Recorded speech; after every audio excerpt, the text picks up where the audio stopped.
In this lesson, I will explain to you about iterating strings. To iterate a string one character at a time, we can use for or in. These are the main two keywords which we are going to use if we want to iterate one character at a time. So here I will explain to you how we can use for and in with the help of an example. I have made a variable word which is initialized by string Python. If you want to retrieve output that there are 6 letters, 6 characters in the Python, P should be in separate line, Y, T, H, each and every letter should be on separate line, then we have to use for and in. So write down for and then leave some space and then write down in. After in, you have to write down exactly the same variable which you have created here. But after, in the blank space, after for, you have to write down some arbitrary variable. Arbitrary variable means any variable.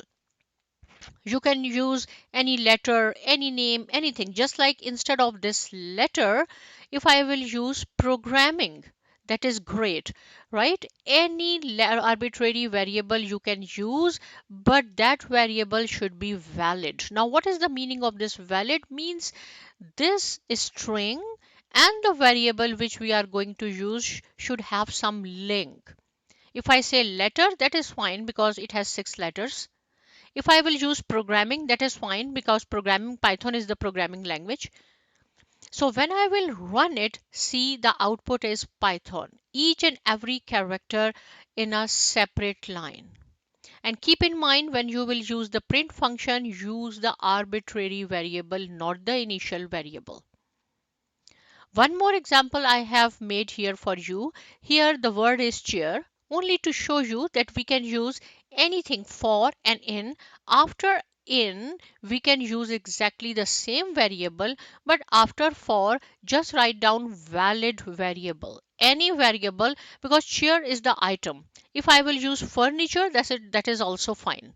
Any word you can use here, but when you will print, use the print function. Keep in mind, use the arbitrary variable. When I will run, you will see each and every character in a separate line.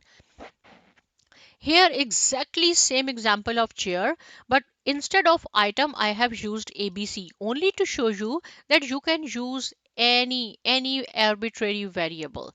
But again, see the output is same. If I will use ABC, XYZ, XY, whatever, but this should be some valid name, right? I think now the concept of valid is clear to you. Here I have made one more example, that student underscore name, and I have used if else statement because in our programming we will use if else elif. Student name is Fatima, and see the I of Fatima is in capital. This is capital, right? If it should be in the small letter. If I will use my keypad, it will take only 1 second, but you should know how to apply programming here. So I said student underscore name is Fatma. We have to make a new name. And the new name, all the letters should be small. That is why I just put quotations. There is no need to write down anything. So here I said creates a new string, new name, right? Whatever you want, you can make your variable.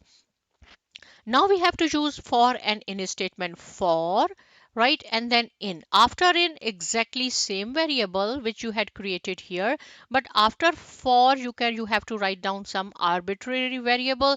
But here I have mentioned that write down letter. If it is not mentioned, whatever you want, but this and this string, arbitrary variable and the string should be valid.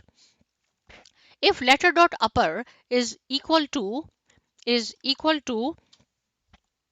capital I, if this is capital I, right, the first condition is true because always the system checks first if and then else.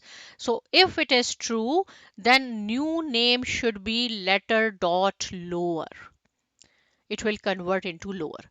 I will show you after this what is the purpose of this plus sign which I have used here. First I will run this. So you will see the output Fatima to Fatima. Print student name which was Fatima with the capital I 2 is the literal new name which I had created here. This one. Now the new name is Fatima. Right, as I have mentioned that why I have used this. If I will delete this plus sign from here, so what will happen? The system will convert this I, capital I, to small, but in output you will see only IMA. If you want to get complete string, then you have to put plus sign here. I will show you. If I will delete, the output is IMA only. That is why this is the purpose of this plus sign. You have to put it here. Okay, now if our first condition is not true, if this I dot upper is pi set, which is false, so system will go to check the else condition then.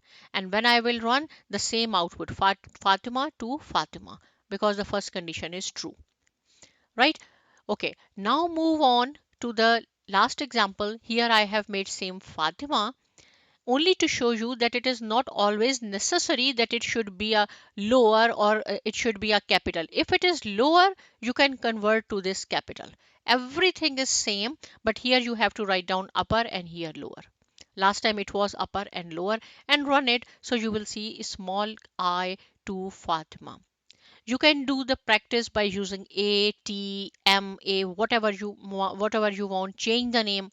It's up to you, right? Because when you will involve, you will learn more. Here I have made one practice problem for you. So just read this scenario. First name, write down any name in which I, O should be there, or you can change these letters, right? Play with it. It is very, very easy. Instead of if and else, I have added elif as well. And you know very well how to use elif. After if, make one elif. If lower, name dot lower, whatever you want, IAT, or if you want to make it true, whatever, just play with it, because when you will involve, you will learn more. So I hope this is clear. Please practice it. See you in the next lesson, and thank you.